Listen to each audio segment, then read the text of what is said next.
नमस्कार मेरे प्यारे साथियों, क्या हाल चाल है आप सभी का। आज की क्लास हम करेंगे एसएससी जीडी 2025 का अभी हाल ही में आंसर किया गया है। और हम करने वाले हैं जितने भी सेट एसएससी जीडी में पेपर हुए हैं उन सभी का मैथ का सॉल्यूशंस करेंगे। ये कुछ जानकारी मेरे बारे में है। मेरा नाम है अमित शर्मा और मैंने अभी तक कई सारे एग्ज़ाम जो एसएससी के क्लियर किए हैं उनके बारे में डिटेल्स हैं। और ये मेरे कुछ मैथ्स के स्कोर हैं जो मैंने हर एक एग्ज़ाम में अचीव किया है।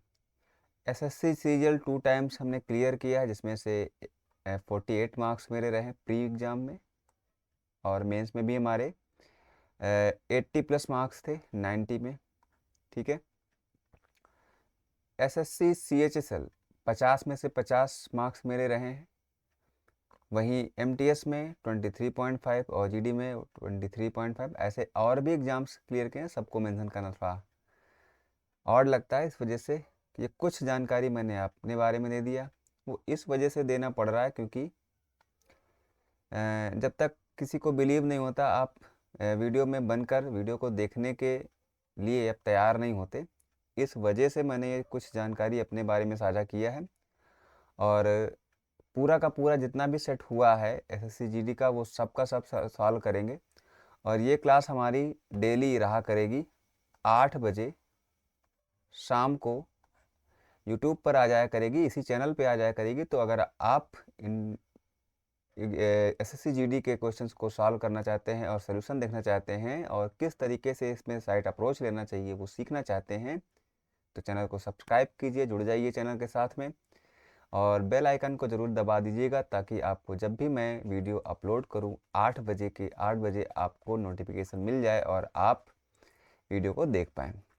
तो चलिए बढ़ते हैं क्वेश्चन की ओर और क्वेश्चंस को करते हैं। कैसे एग्ज़ाम में इन क्वेश्चंस को करना चाहिए था, क्या राइट अप्रोच है, इसके बारे में जानते हैं। पहला सवाल हमारे सामने है। एक व्यक्ति 9 किलोमीटर प्रति घंटा की चाल से कोलकाता से अहमदाबाद जाता है तथा उसी मार्ग से 18 किलोमीटर प्रति घंटा की चाल से कोलकाता वापस आता है। पूरी यात्रा के दौरान उसकी चाल, औसत चाल क्या है, ज्ञात करना है। देखिए, औसत चाल हमेशा होती है बीचों बीच में। ठीक है ना। औसत चाल हमेशा बीचों बीच में होती है। 9 किलोमीटर प्रति घंटा और 18 किलोमीटर प्रति घंटा, ये दो स्पीड दिया गया है। तो कहीं ना कहीं जो हमारी औसत चाल होगी वो इसके बीचों बीच में होगी। तो आप बताइए, क्या उत्तर 8 हो सकता है क्या? बिल्कुल नहीं हो सकता, बिल्कुल नहीं हो सकता है। मैंने 17 ऑप्शन नंबर डी देखा, मैंने कहा ये भी नहीं हो सकता है। आपने कहा क्यों नहीं हो सकता, तो देखिए ज़रा। हमने कहा आंसर हमारा बीचों बीच में होगा, तो अगर हम एकदम मिडिल नंबर निकालने की कोशिश करें तो हमारा कितना आ जाएगा? 13.5 के करीब आएगा। 13.5 के करीब आएगा। इसका मतलब 17 तो इस 18 के करीब है, इसका मतलब ये भी नहीं हो सकता। अब बताइए, क्या बी ऑप्शन होगा या सी ऑप्शन होगा? तो मैंने कहा नहीं, 15 थोड़ा सा ज़्यादा है, 13.5 से ज़्यादा है, यानी कि ये 18 की तरफ हमको लेके जा रहा है। इसका मतलब ये भी उत्तर नहीं होगा। ऑप्शन नंबर बी हमारा बिल्कुल करेक्ट होगा। देखिए, इसके लिए फार्मूला भी है, 2ab/a+b। आप इससे लगा सकते हैं, लेकिन मैं वो आपको नहीं सिखा रहा हूँ। मैं आपको सिखा रहा हूँ कि कैसे ओरली सवाल को लगाया जा सकता है और एग्ज़ाम के सवालों में भी इसका इस्तेमाल कर सकते हैं। वो सारी चीज़ें मैं आपको बता रहा हूँ, समझा रहा हूँ। ठीक है। बढ़ते हैं अगले सवाल की ओर और अगला सवाल देखते हैं ज़रा क्या है। अगला सवाल हमारे पास है। 210 मीटर और 140 मीटर लंबी दो रेलगाड़ियाँ हैं, एक ही दिशा में चल रही हैं। 80 किलोमीटर प्रति घंटा एक की स्पीड है, दूसरे की स्पीड 150 किलोमीटर प्रति घंटा की चाल है। पीछे से आ रही तेज रेलगाड़ी द्वारा दूसरी रेलगाड़ी को पूरी तरीके से पार करने में कितना समय लगेगा? समझ लीजिए ज़रा, दो ट्रेनें हैं, ट्रेन 1 एंड ट्रेन 2। जब भी एक दूसरे को पार करती हैं तो दोनों की लंबाइयाँ जुड़ जाती हैं। इसका मतलब ये कि 210 और 140 ये दोनों लंबाइयाँ जुड़ जाएंगी और दोनों लंबाइयाँ जुड़ के हमारी टोटल लंबाई कितनी हो गई? 350 मीटर की हो गई। 350 मीटर की हो गई। और अगर हम रिलेटिव स्पीड की बात करें तो रिलेटिव स्पीड एक ही दिशा में है। एक ही दिशा में होने का मतलब है दोनों की स्पीड आपस में घट जाएगी। और घट के कितना आ जाएगा? तो घट के आ जाएगा 17 किलोमीटर प्रति घंटा आ जाएगी। हमें इस सवाल ने पूछा है कि मिनट में आप समय बताइए। 350 मीटर 70 से भाग करेंगे पर 70 किलोमीटर प्रति घंटा है। इसे मीटर प्रति सेकंड में बदलने के लिए 5/18, 18 ऊपर चला जाएगा और ये सेकंड में आएगा। अगर इसको हल करेंगे तो हमें निकालना है मिनट में। तो सेकंड को मिनट में बदलने के लिए क्या करते हैं? सेकंड को मिनट में बदलने के लिए 60 का गुणा कर देते हैं। अब इन्हें हल कर लेते हैं। 0 से 0 कट गया, 7 × 35 से पूरा कट गया। ठीक है, 1 मिनट सॉरी, ये 60 जो है नीचे रहेगा क्योंकि हमें मिनट बनाना है ना। मिनट के लिए क्या करना होगा? 60 से भाग करना होगा। सेकंड ज़्यादा नंबर बड़े आएंगे और मिनट में हमारा छोटा आएगा। हल करते हैं। 6 से काटेंगे तो 10 आ जाएगा। 6 × 3 = 18, 3 आ जाएगा। 3/10 कहाँ लिखा हुआ है? ऑप्शन नंबर ए में लिखा हुआ है 0.33 मिनट। ठीक है, 0.3 मिनट। बढ़ते हैं अगले सवाल की ओर। अगला सवाल है हमारा, वार्षिक साधारण ब्याज की समान दर पर विपुल 5400 रुपये की राशि का निवेश करता है। विजय 9400 की राशि का निवेश करता है। 5 वर्ष के अंत में विजय को विपुल से 840 रुपये अधिक ब्याज प्राप्त होते हैं। वार्षिक ब्याज की दर ज्ञात कीजिए। समझते हैं सवाल को। दो लोग हैं, एक का नाम है विजय और एक का नाम है विपुल। विपुल ने जमा किया है 5400 राशि और विजय ने जमा किया है 9400 राशि। सवाल ने कहा है कि दर जो है दोनों में समान है, मतलब दोनों हमने मान लिया कि R% का रेट दोनों में है। 5 साल का समय लग रहा है, 5 साल का समय लग रहा है, दोनों को लग रहा है। दोनों में से कह रहा है विजय को विपुल से 840 रुपये अधिक मिले हैं। भैया विजय को विपुल से मिले हैं। देखिए यहाँ पे कोई बदलाव नहीं हो रहा है, दोनों का रेट सेम है, कोई चेंज नहीं हो रहा। समय में भी कोई चेंज नहीं हो रहा है। चेंज हमारा कहाँ हो रहा है? हमारे प्रिंसिपल में चेंज हो रहा है। आप बताएंगे कितने का चेंज हो रहा है? तो आप देखेंगे तो 4000 का चेंज हो रहा है। 4000 का चेंज हो रहा है, 5 साल में हो रहा है। ध्यान पे समझिएगा। देखो ऑप्शन हमें पिक करना है कि कौन सा आंसर हमारा होने वाला है। ठीक है, तो हमने कहा 5 का गुणा कर दिया, इसी पे आएगा। अब इसमें कितने का और गुणा कर दें कि 840 नंबर को आप देखिए 840 नहीं लाना है कि 84 डिजिट मिल जाए हमको। तो हमने कहा 5 चौके तो 20 मिलेगा, मतलब 2 मिलेगा। और अगर 2 में हम 42 का गुणा कर देंगे तो ये मिल जाएगा। तो 42 कहाँ लिखा हुआ? 4.2 ये लिखा हुआ है। ऑप्शन नंबर ए बिल्कुल करेक्ट है। ठीक है, बढ़ते हैं अगले सवाल की ओर।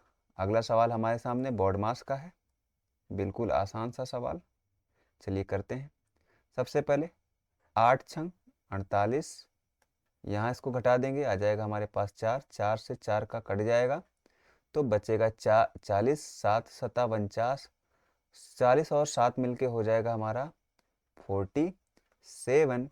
यूनिट डिजिट चेक करेंगे तो देखिए यूनिट डिजिट सभी ऑप्शन में अलग अलग है, तो हमें पूरा गुणा नहीं करना, हमें सिर्फ यूनिट डिजिट चेक कर लेना है।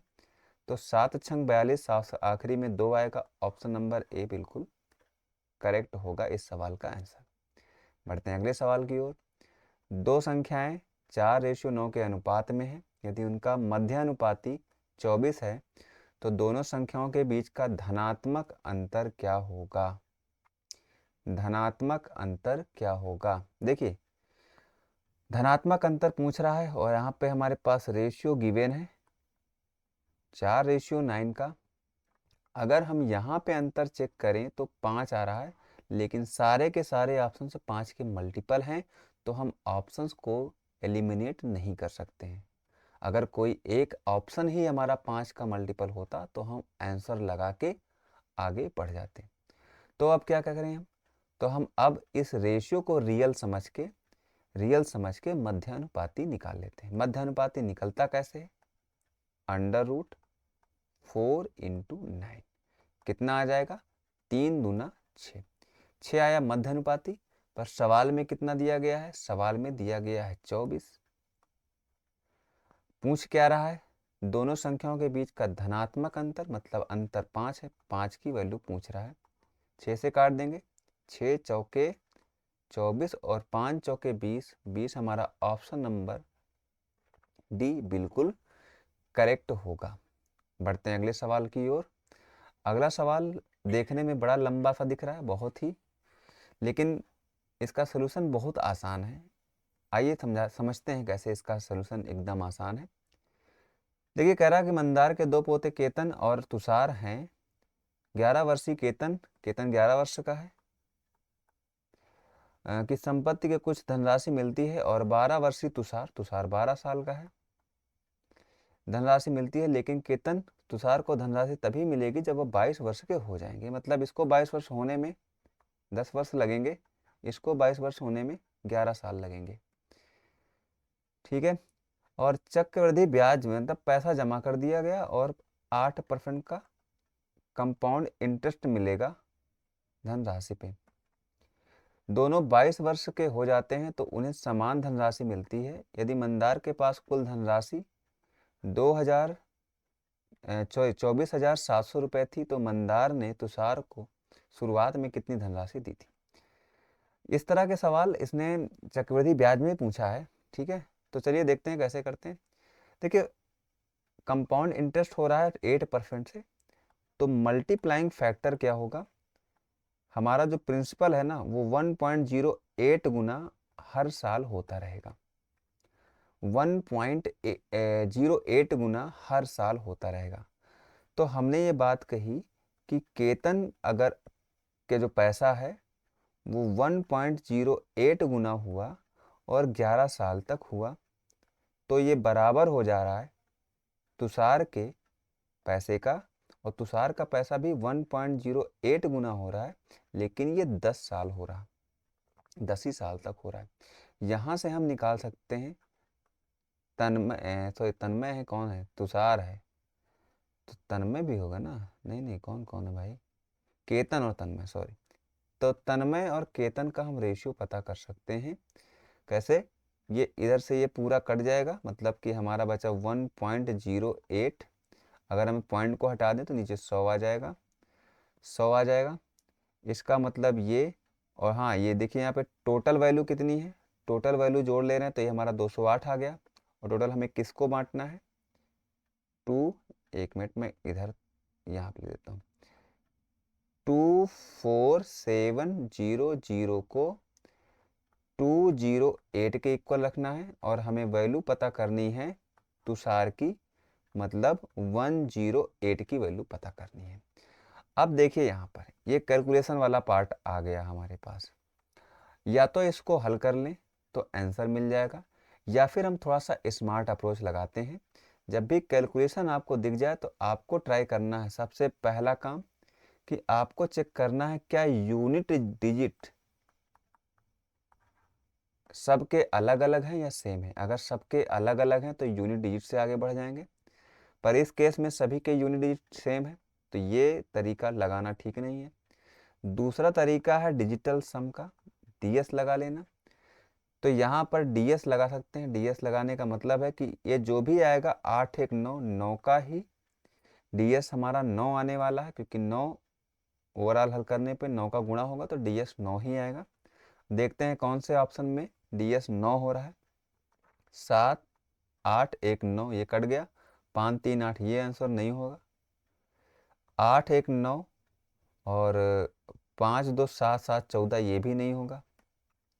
8 1 9 और हमारा 5 5 4 9 ये हो सकता है। 6 और 3 9 5 1 6 ये नहीं होगा। तो ऑप्शन नंबर सी हमारा बिल्कुल करेक्ट होगा इस सवाल का आंसर। अब ये सवाल थोड़ा सा अच्छा है, अगर जिसकी कैलकुलेशन ठीक नहीं है ना वो बच्चा फंस जाएगा इसमें, तो थोड़ा सा कैलकुलेशन पे भी आप लोग ध्यान दीजिए। बढ़ते हैं अगले सवाल की ओर। अगला सवाल है एलसीएम का। कह रहा है कि 28, 60, 120 और 135 का लघुत्तम समापवर्तक ज्ञात कीजिए। देखिए इस सवाल को मैं अगर लगाऊंगा तो मेरे लगाने की तौहीन हो जाएगी, ठीक है ना, क्योंकि इस सवाल में पेन उठाना ही सबसे बड़ा समझ लो बेवकूफ़ी भरा काम है। एग्जामिनर ने ऐसे ऑप्शन दे रखे हैं ना कि इसके लिए पेन उठाने की आवश्यकता है ही नहीं। आप कहेंगे सर कैसे पेन उठाने की आवश्यकता नहीं है, मुझको तो लगाते लगाते सुबह से शाम हो गई। तो आइए मैं आपको सिखाता हूँ। देखिए एलसीएम का मतलब होता है, एलसीएम का मतलब होता है जो कॉमन है वो भी नंबर और जो कॉमन नहीं है वो भी नंबर। मुझे यहाँ दिख रहा है, यहाँ पर 5 तो मिलेगा ही मिलेगा हमको एक, और उसके अलावा कहीं एक सम संख्या तो मिलनी ही मिलनी है, चाहे वो 2 ही मिले। और 5 2 का गुणा होने पे आखिरी में एक जीरो आ जाता है। ऑप्शन में कहीं पर भी इकाई में जीरो नहीं दिया गया है, एक ही ऑप्शन में दिया गया है, तो उसका सही होना उसकी मजबूरी है और इससे ज़्यादा हमको करने की आवश्यकता नहीं है। ठीक है, पढ़ते हैं आगे अगले सवाल की ओर।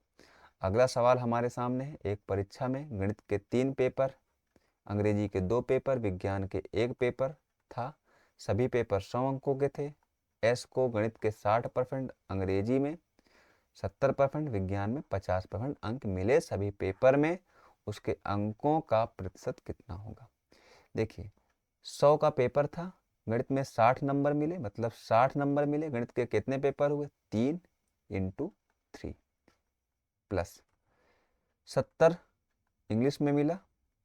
कितने इंग्लिश के पेपर हुए, 2 पेपर हुए, × 2 प्लस 50 विज्ञान का केवल 1 पेपर हुआ, तो 50 बटे गणित के 3 पेपर 100 नंबर का एक 300 हो गया।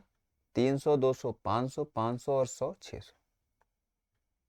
ठीक है, इसको हल करके × 100 करेंगे और आंसर लेके आ जाएंगे। 0 से 0 तो काट दीजिए यहाँ पे। 6 तिरिक 18, 180, 7 दूना 14, 140 और 50। देखिए 180 प्लस 140 और प्लस 50 कितना हो जाएगा, 220, 200 नहीं 320 और 370। चेक कर लीजिएगा एक बार। हाँ बिल्कुल ठीक है, 370। और डिवाइड करना है 6 से, काट दीजिए। 6 छंग 36, सभी ऑप्शन 6 से शुरू हैं। बचा कितना, 1, 6 51 6, 2 ऑप्शन शुरू हैं, ए और बी, ये दोनों तो नहीं होंगे। अब पॉइंट लगाया, जब हमने 6 51 6 किया तो 4 बचा था ना, तो 6 छंग 36, ऑप्शन नंबर 1 करेक्ट है। आगे बढ़ते हैं। कह रहा कि एक विद्यार्थी को एक पुस्तक की खरीद पर निम्नलिखित 4 ऑफर मिल रहे थे, कौन सा ऑफर विद्यार्थी को सबसे अधिक छूट देगा। देखो विद्यार्थी ज़्यादा छूट चाहता है, विद्यार्थी को चाहिए अधिक छूट। 2 तरह के छूट होते हैं, एक तो होता है जो दुकानदार है और एक ग्राहक। यहाँ पर ग्राहक विद्यार्थी है। ग्राहक ज़्यादा छूट चाहता है कि ज़्यादा मिल जाए और दुकानदार चाहता है कम छूट मिले। तो यहाँ ग्राहक मतलब इसका पूछ रहा है। तो इस तरह के जब भी आपको अलग अलग परसेंटेज दे, देखिए जोड़ के देखिए, सबको 40 से आ रहा है। 20 और 20 मिलके 40 हो रहा है, 25 15 40 हो रहा है, 30 10 40 हो रहा है, 35 और 5 40 हो रहा है। अब इसमें पूछा है विद्यार्थी को सबसे अधिक छूट मिलेगी कहाँ, जहाँ पर अंतर सबसे कम होगा वहाँ पे छूट कैसी होगी, सबसे कम होगी। और जहाँ पे अंतर ज़्यादा होगा वहाँ छूट सबसे ज़्यादा होगी। ठीक है, जैसे यहाँ पर देखिए 20 और 20 की 2 छूट देंगे तो अब कितने % की छूट मिलेगी, तो 20% और 20% की छूट देंगे तो 40 - 4 36% का छूट मिलेगा। लेकिन आप इसको करेंगे ना तो 35 35 35 और 5 40, 40 -5% निकालेंगे तो हो जाएगा हमारा 35 का आधा, 1.75 है ना। तो यहाँ पे हमारा आ जाएगा 38.25 38.25% की छूट। तो ज़्यादा छूट कौन सी मिली? ऑप्शन नंबर, सॉरी चौथे में छूट मिला था, मतलब ऑप्शन नंबर ए। ध्यान रखना, ज़्यादा छूट का मतलब अंतर ज़्यादा, अंतर ज़्यादा रहेगा पर जोड़ने पे सबको बराबर आए तब तो ज़्यादा छूट मिलेगा, अंतर कम आए तो कम छूट। ठीक है, इस तरह के सवाल बहुत पूछता है, एकदम आसानी से कर लेंगे। ठीक है, अगर आप ये ध्यान रखेंगे तो।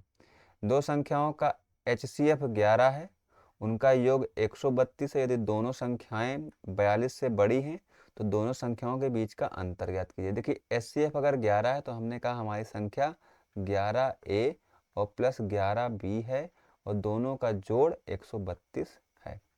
11 कॉमन करके जब हम काट देंगे तो बनेगा 11 एकन्नम 11, 11 दूना 22, मतलब A प्लस B बराबर 12 बनेगा। कहा है कि 42 से बड़ी होनी चाहिए। अब देखिए 12 को हमें दो पार्ट में बांटना, मतलब A और B के दो वैल्यूज़ पता करनी है, पर ध्यान ये रखना है कि 42 से बड़े नंबर हो 11 का गुणा करने के बाद। तो हमने कहा 11 चौक 44, 4 और 8 तो नहीं हो सकता, वैसे है तो आपने कहा सर 44 और 11 चौक 44 और 11 आठे 88, जब ये 8 और 4 लेंगे तब, है ना, 8 4 12। लेकिन यहाँ पे एक दिक्कत है, जैसे अगर हम 88 44 लेंगे ना तो हमारा ये HCF चेंज हो जाएगा, इसलिए ये नहीं ले सकते। तो फिर क्या ले सकते हैं? क्या हम 5 और 7 ले सकते हैं क्या? 5 और 7 ने कहा अगर 5 और 7 लेंगे, 7 5 12 बिल्कुल हो रहा है। अंतर कितने का है? 2 का है, इंटू 11 कर दिया तो 22, यानी कि 22 हमारा सवाल का आंसर हो जाएगा, ऑप्शन नंबर डी। बढ़ते हैं अगले सवाल की ओर। अगला सवाल तृतीय अनुपाती पूछ रहा है। 16/48 बराबर 48/x, 16 तियाँ 48, 8 त्रिक 24, आखिरी में 4, ऑप्शन नंबर ए। काम खत्म। आगे बढ़ते हैं, आसान सवाल है, कुछ ही सवाल थे अच्छे। उस वस्तु का क्रय मूल्य क्या होगा जो 8% के लाभ के साथ इतने रुपए में बेची जाती है? तो सिंपल सा सवाल है, 1566 डिवाइड बाई 108 इंटू 100। काट दीजिए, 4 से काटते हैं, 4 दूना 8, 7 चौक 28, 25। ठीक है ना, 25 का तो गुणा होगा ही होगा 25 का। 25 पे चेक कर लेंगे कौन सा कट रहा है। 25 पंचे 125 और 5 2 7 70, ये नहीं कटेगा, ये कटेगा। 25 चौके 100 कट जाएगा भाई ये तो। चलिए खाली कर लेते हैं, 9 से काट दो, 9 त्रिक 27, 9 एकन्नम 9, 6 9 फत्ते 63, 9 चौक 36। ठीक है, 3 से काटो, 3 पच्चे 15, 3 अठे 24, 25 गुणे 24, 4 का डिवाइड कर देते हैं, बस उत्तर आ जाएगा। 4 एकन्नम 4, 4 चौके 16, 4 पंचे 20, 145 मिलना चाहिए, ऑप्शन नंबर सी करेक्ट होगा। ठीक, आगे बढ़ते हैं। एक संख्या को पहले 15% घटाया जाता है, फिर 20% बढ़ाया जाता है, इस प्रकार प्राप्त संख्या मूल संख्या से 78 अधिक हो जाता है। तो संख्या हमारी अगर 100 थी, 15% घटा दीजिए तो 85 हो जाएगी, 20% बढ़ा दीजिए तो 85 का 20%, 8 दूनी 16, 17, 17 अगर जोड़ देंगे तो 15 जोड़ देंगे 100 हो जाएगा, और 2 जोड़ेंगे तो 102 हो जाएगा। कितना ज़्यादा दिख रहा है? तो दिख रहा है हमारा 2 ज़्यादा, 2 हमारा 78 के अगर बराबर है, 100 की वैल्यू बतानी है, इंटू 50 गुना हो गया। 50 गुना, 50 से 5 से गुणा करने का मतलब आधा, कहाँ पे? 39 दूना 78, ऑप्शन नंबर डी बिल्कुल करेक्ट है। आगे बढ़ते हैं। ए किसी कार्य को 32 दिनों में पूरा कर सकता है, बी 48 दिनों में पूरा कर सकता है, वे 8 दिन तक साथ काम करते हैं और ए कार्य छोड़ देता है, शेष काम का 60% बी कितने दिन में करेगा? ए 32 दिन में करता है, बी 48 में, एलसीएम 96, 32 तियाँ 48 दूना, 8 दिन काम करवा लो भाई, तो 5 8 दिन कराया, 8 5 40 काम हो गया। शेष काम हमारा बचा कितना? 56, 56 काम करवाना है, 60%, 60% का मतलब होता है 3/5, 3/5, और बी से करवाना है, ए तो बंद कर दिया, बी 2 से करवाना है, 2 से करवा देते हैं। 2 से काट दें इसको, 2 दूना 4, 2/16, 23 गुणे 3 8 त्रिक 24, 2 3 दूना 6, 6 2 8 84, 84/5, 5 से काट दो, 5 6 5, 5 3 और 5 छक्का 30, और तो 16 तो एक ही दिख रहा है, ऑप्शन नंबर बी बिल्कुल करेक्ट होगा, 4/5। ठीक है, आगे बढ़ते हैं। आगे दो शंकु की ऊंचाइयों का अनुपात दिया गया है, इनकी त्रिज्याओं का अनुपात दिया, आयतन का पूछ रहा, तो फार्मूला वगैरह याद है तो ठीक है, वरना देखिए त्रिज्या का स्क्वायर होता है, ऊंचाई का स्क्वायर नहीं होता, तो त्रिज्या को स्क्वायर कर देंगे, मतलब 1 का स्क्वायर इंटू इसकी ऊंचाई 4, 2 का स्क्वायर इंटू इसकी ऊंचाई 3, ये 4 से 4 कट गया, 1:3 इसका आंसर हो गया, ऑप्शन नंबर ए बिल्कुल करेक्ट। आगे बढ़ते हैं। पेट्रोल के मूल्य में 85% की वृद्धि होती है तो इसकी खपत में कितने प्रतिशत की कमी कर दी जाएगी, इससे पर होने वाले व्यय में 48% की वृद्धि। बहुत शानदार तरीका मैंने परसेंटेज की क्लास में सिखा रखा है, अगर आपने अभी तक नहीं देखा है तो आप जाके देख लीजिए, बहुत बेहतरीन तरीके से इस तरह के सवालों को करते हैं। 85% की वृद्धि हो गई, इसका मतलब है कि 185 हो गया। व्यय में पूरा वृद्धि बढ़ जाता है, कितने का व्यय चाहिए आपको, 48% की वृद्धि केवल हो, मतलब 148 चाहिए। कितने का डिफरेंस दिख रहा है, 85 घटा दीजिए इसको 148 को इसमें से, तो 15 में से अगर 8 जाएगा तो 7 बचेगा, और यहाँ पे हमारा बचा 7, 7 में 3 37, और ये 18 दुगना दिख रहा है मुझे 20%। आप इसे हल करिए इंटू 100 करके, 20% ही आएगा। ठीक है ना, मुझे यहाँ दिख गया 10% हमारा 18.5 है, दुगना करेंगे तो 18 दूना 36, 5 दूना 10, 1 मतलब 37 आ जाएगा। ऑप्शन नंबर सी बिल्कुल राइट होगा। समान ब्याज दर पर 2 वर्ष में साधारण ब्याज 42 है, चक्रवृद्धि ब्याज 51 है, मूलधन ज्ञात कीजिए। 42 है, अगर सिंपल इंटरेस्ट दोनों साल बराबर होता है, इसका मतलब 21 पहले साल तो 21 दूसरे साल हुआ। कंपाउंड इंटरेस्ट पहले साल सिंपल इंटरेस्ट के बराबर ही होता है, 21 मतलब हमारा ये होगा, तो अगली बार 30 हो गया, कितना बढ़ गया, तो 9 बढ़ गया, किस में बढ़ा, 21 में। इसका मतलब जो प्रिंसिपल होगा उसका अगर हम 9/21 निकालेंगे तो 21 आना चाहिए, ये हमारा आना चाहिए। जो भी प्रिंसिपल होगा ना उसका हम जब 9/21 करें तो यही आना चाहिए। अब इसी को हल कर लेते हैं, तो P बराबर 21 गुणे 21/9, 3 से काट दीजिए, 3 सत्ते 21, 3 सत्ते 21, 7 सत्ता 49, ऑप्शन नंबर ए बिल्कुल करेक्ट होगा। बढ़ते हैं अगले सवाल की ओर। एक बेईमान दुकानदार अपने सामान को क्रय मूल्य पर बेचने का दावा करता है, हालांकि वह एक ऐसे बाट होगा यहाँ पे, ऐसे बाट का उपयोग करता है जिसका वजन वास्तव में उस पर लिखे वजन से 46% कम है, उसका लाभ बता दीजिए। देखिए 46% कम है, इसका मतलब है अगर 1000 ग्राम दे रहा है तो उसके पास से जो उसने दिया है दुकानदार ने 540 ग्राम ही दिया है, कितने का डिफरेंस है, 460 का डिफरेंस है, 540 पे परसेंटेज पता करते हैं और आंसर आ जाएगा। ठीक है, काट देते हैं, 2 से काटते हैं 27, 27 दूना 54, यहाँ पे आ जाएगा 2300। अब हमारा काम है 2300 को डिवाइड करना 27 से, 8 बार तो जाना ही जाना है, तो 8 पे तो कोई वास्ता ही नहीं है, सब जगह लिखा हुआ है, पहाड़ा ले लो भाई 8 तक। 8 बार जगह 8 फते 56, 5 और 8 दूना 16, और 16 5 21, 16 5 21, कितना बचेगा हमारे पास, 14, मतलब 140।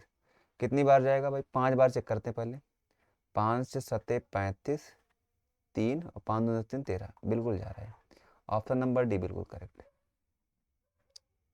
थोड़ा सा कैलकुलेशन पे ज़रूर ध्यान दिया दीजिए, क्योंकि अब जो एग्ज़ाम आ रहे हैं ना, इसमें हर एग्ज़ाम में, हर पेपर में, और जीडी में भी आपको देखने को मिलेगा कि हर पेपर में कम से कम 2 सवाल ऐसे हैं जो कि अच्छे हैं, बाकी तो सब आसान थे। गोपाल, अक्षय और अतुल का औसत भार इतना है, यदि गोपाल और अक्षय का औसत भार 40 है, अक्षय और अतुल का औसत भार 45 है, तो अक्षय का भार पूछ रहा है। देखिए तीनों का भार औसत औसत कितना है, 46 है, पहले दो का 40 है, अंतिम दो का 45 है। देखिए ओवरलैप कर रहे हैं, 2 2 4 हो जा रहा है ना यहाँ पे। हाँ तो टोटल 3 ही लोग, एक बंदा ओवरलैप कर रहा है। हमने कहा यहाँ बताइए कितना कम है, आपने कहा 6 की कमी है, कितने लोग में, 2 में, तो 6 दूना 12 की कमी आ गई। और यहाँ पर कितना कम है, 46 से यहाँ एक कम है, कितने में, 2 में, तो 2 एक अन्नम 2 कम है, मतलब कि माइनस हो गया हमारे पास 14। ठीक है। और जब ओवरलैप करता है तो हम जो चिन्ह होता है उसे नहीं बदलते।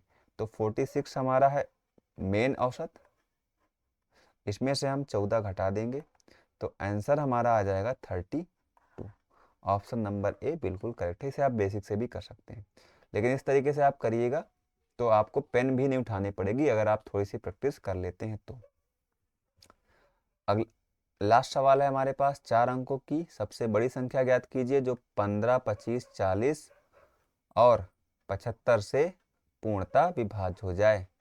अब एक तो काम है कि इसका आप एलसीएम निकाल लीजिए, पर मैं क्या करने जा रहा हूँ, मैं कह रहा हूँ कि भाई देखिए, अगर कोई नंबर 25 से डिवाइड है, इसका मतलब है लास्ट में 0 या तो 5 आना चाहिए। देखिए ये ऑप्शन कट गया, ठीक है, एक ऑप्शन कटा। हमने कहा अगर 15 से कट जाए तो इसका मतलब है 5 से भी कट जाए और 3 से भी कट जाए, तो चलिए चेक करते हैं। ये देखिए, ये तो कटेगा, 9 कट जाएगा, 9 कट जाएगा, 7 5 12, ये तो कट जाएगा, ये भी कट जाएगा, ये सब ये भी कट जाएंगे। ठीक है, ये तो सारे कट जा रहे हैं। हमने कहा 4 से कटना चाहिए भाई, 40 से कट रहा ना, 40 से कटने का क्या मतलब है, 8 पंचे 40, 8 से भी कटे 5 से भी कटे। हमने कहा 8 का मल्टीपल चेक करते हैं, 8 का मतलब लास्ट के 3 अंक 8 से कटने चाहिए, लास्ट के 3 अंक कटने चाहिए। तो ये तो नहीं कट रहा, ये भी नहीं होगा आंसर। इसको काट के देख लेते हैं, 8 से काट के देखते हैं, 8 फत्ते 56, अब 8 पंचे 40 कट जाएगा, 8 का नंबर 8 दूनी 16, ये भी कट जाएगा। अब इन दोनों में से कौन सा उत्तर होगा, पर इसने कहा 4 अंकों की सबसे बड़ी संख्या ज्ञात कीजिए, है ना, 15 से भी कट जाए, 25 से भी कट जाए और 75 से भी कट जाए, 25 तियाँ 75, ठीक है ना। तो भाई कौन सा नंबर है बड़ा से बड़ा, बड़ा से बड़ा तो यही लग रहा। फिर भी चलो चेक ही कर लेते हैं, है ना, 2 नंबर मिल गए, वैसे भी एक मिलता तो हम लगा देते हैं। चलिए चेक कर लेते हैं, एलसीएम कर लेते हैं। 75 को लिखेंगे 25 गुणे 3, इसमें है सबसे बड़ा 25 ही मिल गया, और 3 मिल गया, अब 2 की कैटेगरी का 8 मिल जाएगा, और कोई नंबर बचा नहीं बचा। तो 25 अट्ठे 200, 200 गुणे 3, तो 3 दूना 6, 600 आया। पर कह रहा है 4 अंकों की सबसे बड़ी संख्या, तो सबसे बड़ी संख्या 4 अंकों की कौन सी होती है, ये लिख दिया। इसको भाग कर देते हैं 6 से, 6 एकन्नम 600 आ गया, 399 और उतार लो, कितनी बार जाएगा, 9 बार जाएगा आई थिंक, 9 छक्के 54, ना ज़्यादा जाएगा, 6 छंग 36, 6 बार लेके आते हैं, 7 छंग वैसे 6 बार लेके जाओ, तो 3600 यानी 9 और 9 और यहाँ पे 3, ये बढ़ गया। अगर ये ना होता तो हमारा कट जाता, इसी को घटा देते हैं, 9999 में से 399 घटा देंगे, 00 और यहाँ पे 6 और 9, ऑप्शन नंबर सी हमारा बिल्कुल करेक्ट होगा। ठीक है ना, क्योंकि यहाँ पे 2 ऑप्शन मिल गए थे, इस वजह से हमें थोड़ा सा बेसिक से करना पड़ा, अन्यथा ये आराम से हो जाता ऑप्शन से। ठीक है ना, तो ये थे हमारे 20 सवाल एसएससी जीडी के। बाकी हम, ये था हमारा पहला सेट, है ना, जो हुआ था, और इसके बाद के जो भी सेट हैं उसको हम पूरा डिटेल वाइज करेंगे, हर एक सवाल को करेंगे, एक भी सवाल नहीं छोड़ेंगे, पूरा का पूरा पेपर एनालिसिस करते रहेंगे। और ये क्लास टाइमिंग याद रखिएगा, ये सारी की सारी क्लासेस हमारे आएंगी 8 बजे शाम को, पीएम 8 बजे आ जाएगी। ठीक है ना, तो चैनल को सब्सक्राइब जरूर कर लीजिएगा, और हाँ, अगर मेरे सॉल्यूशंस अच्छे लग रहे हैं तो आप चैनल को शेयर करिएगा ज़्यादा से ज़्यादा लोगों तक। ठीक है ना, और अगर कोई भी टेक्निक आपको अच्छी लगी हो तो उस टेक्निक को, उस कॉन्सेप्ट को आप कमेंट बॉक्स में कमेंट करके ज़रूर बताइएगा, हमें बहुत अच्छा लगेगा। ठीक है, तो चलिए अपना ख्याल रखिए, पढ़ते रहिए। जय हिंद, जय भारत।